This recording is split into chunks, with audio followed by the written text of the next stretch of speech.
Did you know that April 2nd is National Peanut Butter and Jelly Day? I'm in college and I still love PB&J sandwiches. And if you're like the average American, you've probably eaten over 2,000 peanut butter and jelly sandwiches by the time you graduated from high school. So where did the idea of spreading peanut butter and jelly on sliced bread come from? Well, the first known PB&J recipe appeared in a cooking magazine as a new idea created by a home economist named Juliet Davis Chandler in 1901. PB&J is probably one of the best combos of all time. We are going to help celebrate this tasty day by showing you how to make jelly and jam from scratch. These grapes are native to many parts of the country. In this photo, wild grapes are being harvested near Trinity, Texas. The skin of these types of grapes is tough, but the juice and flesh have a really great flavor. This makes them popular for jams, jellies, and juices. You're going to have fun harvesting.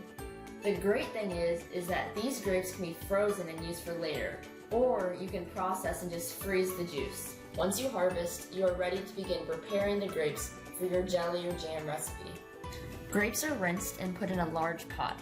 They are covered with water and allowed to heat up to a low boil. This allows the skin to break open and the juices to be released.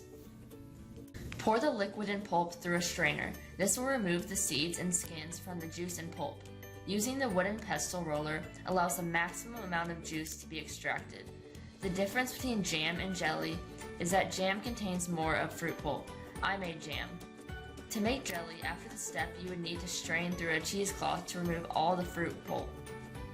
Most jams and jellies require that you add fresh lemon to the juice to help the jam set. This can be done by squeezing with the lemon juicer to extract the juice. Next, you'll add pectin to the mixture. I use Sure Gel for my jam. This will help make your jelly or jam thicken.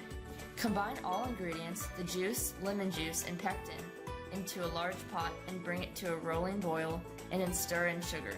Be sure to check quantities for your recipe or use sample recipes in your pectin packet.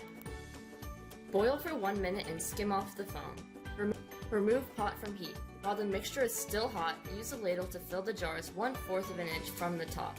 It's important to make sure that the jars and lids are clean and very hot. Ladle your cooked jam into a jar. A funnel helps to make sure that this is done neatly. You may have to wipe off the top of the lids to remove any spills, and this is important so that the lid will seal. I use a magnet lid grabber to remove the lid from the hot water and to place the lid onto the jar and screw on top. Place full jars in a larger water bath canner pot and bring to a boil for 5 to 10 minutes. Again, check your recipe for time. Use jar tongs to remove jars from water bath and place on countertop. You will start to hear the jar lids pop as they start to seal.